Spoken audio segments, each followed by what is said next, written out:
Salam jumpa sobat semua. Pada kesempatan ini, kita akan membahas bagaimana caranya menjalankan sistem operasi Windows di MacBook, khususon untuk pengguna MacBook M1.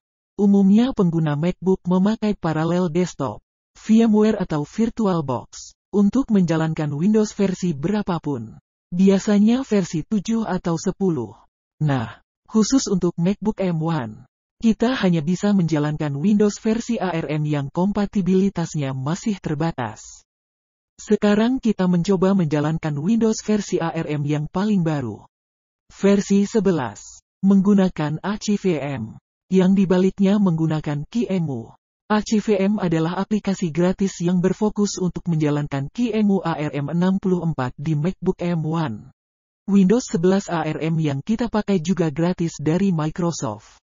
Kita cukup mendaftarkan diri sebagai insider dan bisa mendownload dengan gratis. Untuk lebih memudahkan sobat semua, saya sudah paketkan Windows 11 dengan software statistik SAS versi 9.4, edisi 2021. Karena kebetulan saya sedang ada kebutuhan dengan SAS dan Enterprise Guide versi 8.3, dan hanya bisa berjalan di Windows 11 ARM.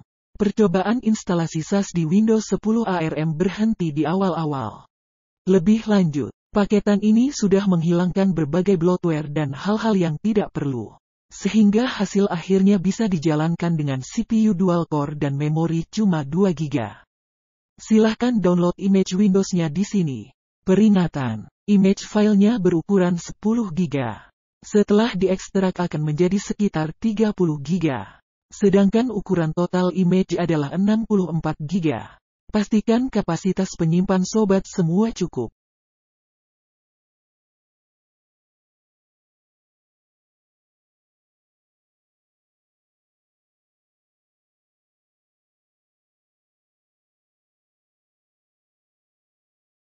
Setelah proses download selesai, silahkan klik dua kali file win11.7z untuk mengekstrak. Proses ekstraksi ini akan lama, sekitar 15 hingga 30 menit. Jadi bisa ditinggal ngopi atau nyebat dulu. Hasil ekstrak adalah file dengan nama win11.kikau. Selanjutnya silahkan download ACVM di alamat ini. Cek sebelah kanan bagian rilis. Download yang paling baru. Klik pada bagian aset, acvm.zip. Proses download cepat, karena ukurannya cuma sekitar 24 MB.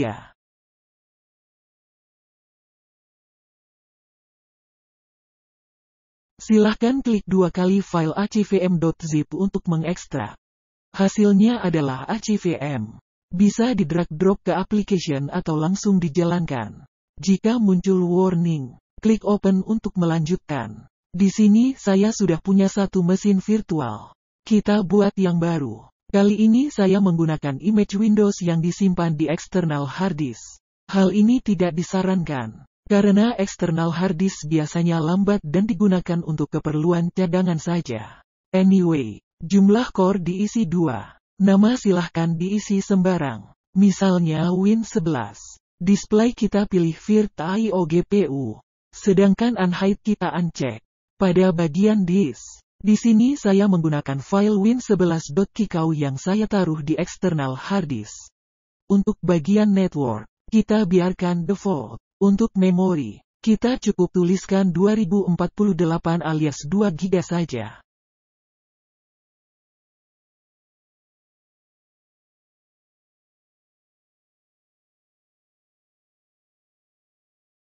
Klik save, lalu klik tombol start pada pojok kanan atas.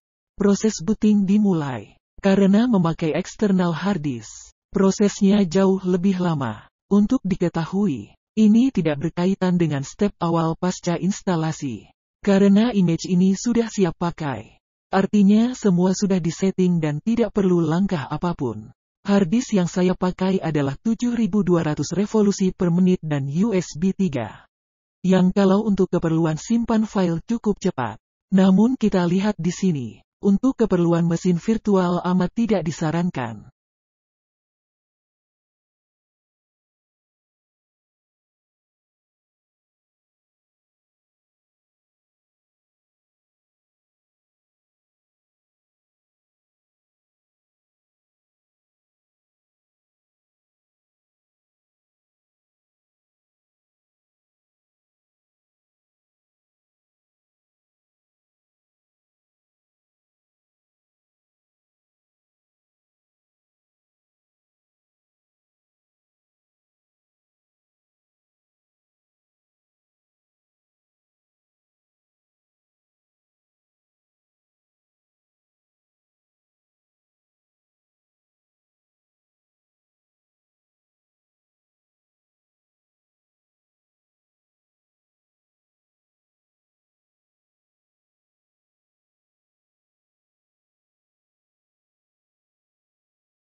Setelah sekitar 2 sekian menit, mulai muncul layar login. Di sini user tidak perlu memasukkan password. Langsung masuk desktop agar cepat dan tidak repot. Proses login sendiri juga cukup lama. Dari awal login hingga muncul desktop siap pakai. Diperlukan waktu sekitar 2-3 menit. Jadi dari boot hingga ready. Perlu waktu sekitar 5 menit.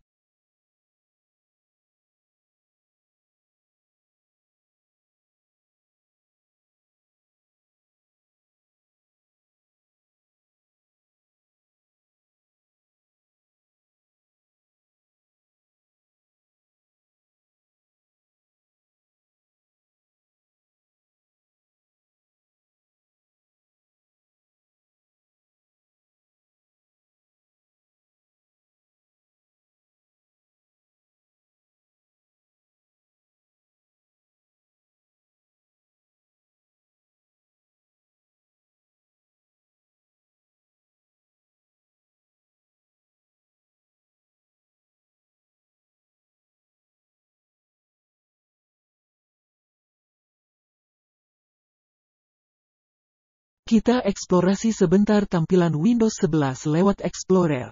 Di sebelah kiri terdapat berbagai pintasan ke lokasi-lokasi strategis, meliputi Quick Access, Disk PC dan Network. Di sebelah kanan terdapat folder dan recent file atau kumpulan file-file yang terakhir diakses. Untuk Network, entah kenapa selalu kosong, meskipun seharusnya menampilkan folder Mac yang kita share. Kita akan akses manual dan menambahkan folder share ke Quick Access sebentar lagi. Di sini saya sudah ada Quick Access untuk folder home saya. Untuk sobat semua, silahkan ketikkan //10.0.2.2 pada kotak alamat. Lalu tekan Enter. Selanjutnya akan muncul folder home Anda dan semua eksternal harddisk yang sedang aktif. Di sini saya mempunyai eksternal harddisk dengan 3 partisi, yaitu data, gudang dan DDD. Jika masing-masing folder ini diklik, maka folder tersebut akan ditambahkan ke Quick Access. Satu hal sebelum mengakses folder share. Terlebih dahulu sharing folder harus diaktifkan dari sisi MacBook, yaitu melalui sistem preferences, sharing, lalu cek file sharing. Klik tombol option dan cek juga nama user kita. Masukkan password jika diminta. Setelah sharing folder aktif, kita bisa mengakses file-file yang ada di Mac lewat Windows, termasuk file-file yang ada di eksternal disk kita. Karena Windows 11 dan terlebih lagi versi ARM ini adalah versi baru, ada kalanya beberapa proses dan operasi tidak berjalan sebagaimana mestinya. Untuk itu, saya lebih menyukai menyimpan semua pekerjaan di cloud, atau mengaktifkan layanan cloud baik di mesin virtual atau di Mac, sehingga semua data dijamin akan sinkron.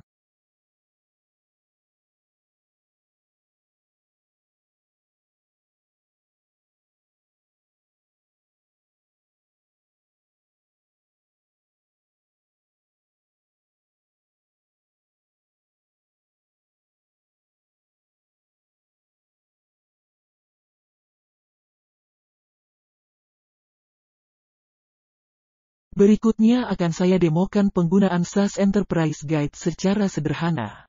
Jika diperhatikan, di sini saya menginstal Enterprise Guide 32 bit. Karena untuk yang 64 bit tidak bisa digunakan dan selalu error ketika mengakses library. Proses loading SAS Enterprise Guide ini juga cukup lama. Meskipun secara sumber daya, sepertinya tidak ada penggunaan daya yang berlebihan. Kita bisa periksa penggunaan sumber daya melalui Resource Monitor. Well, mungkin cukup lama, tapi tidak lama-lama amat. Mungkin beginilah nasib yang memakai mesin pas-pasan. Yang mau apapun perlu menunggu sekian menit lebih lama. Sabar sobat, Tuhan menyertai orang-orang yang sabar.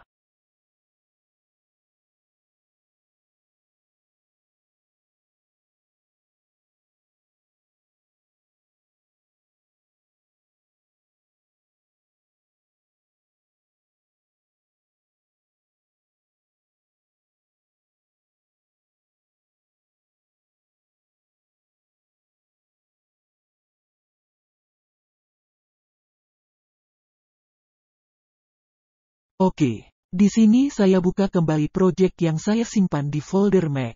Termasuk datanya juga tersimpan di folder Mac. Ada dua proses flow di project ini.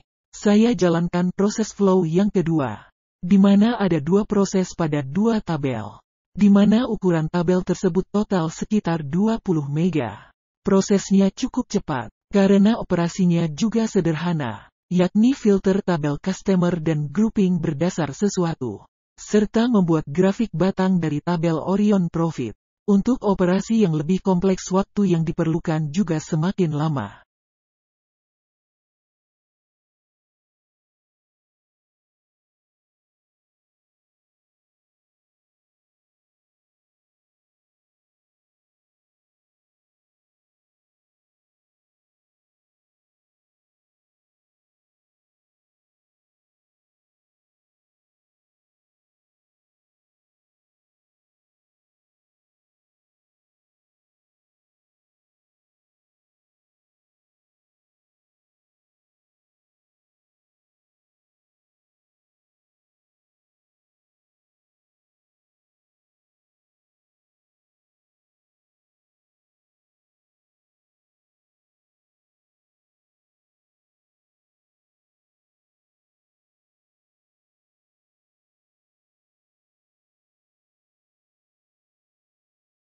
Oke, kita shutdown dan saya akan beralih ke mesin virtual sebelumnya. Yang image Windows-nya saya simpan di internal SSD. Di sini proses shutdown juga terasa lambat.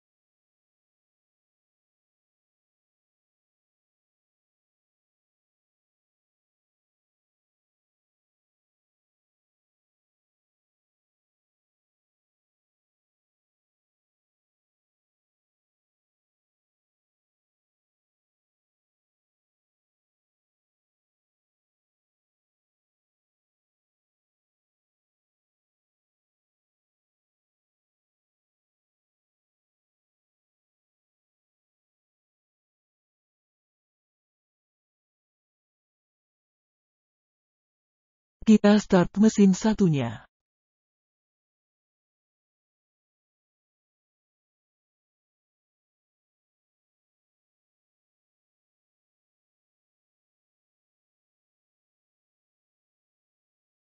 Dan dalam beberapa detik sudah ready.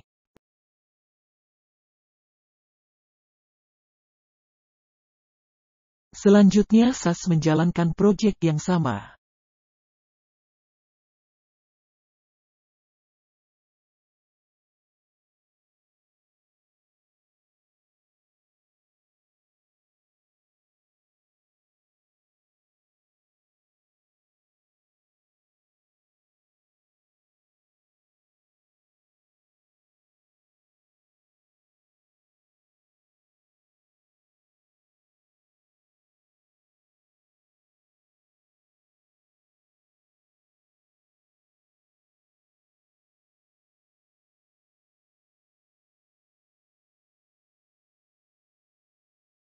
Selesai dalam waktu yang jauh lebih cepat.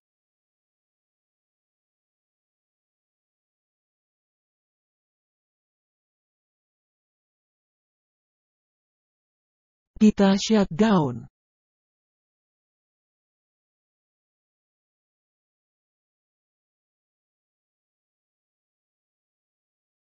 Tampak bahwa mesin virtual yang tadi masih posisi started. Artinya masih ada proses di balik layar yang belum selesai. Apa boleh buat? Kita matikan paksa dengan menekan tombol stop. Oke sobat semua, demikian pertemuan singkat ini. Jika ada pertanyaan, silahkan tulis di kolom komentar. Bye bye, see you next.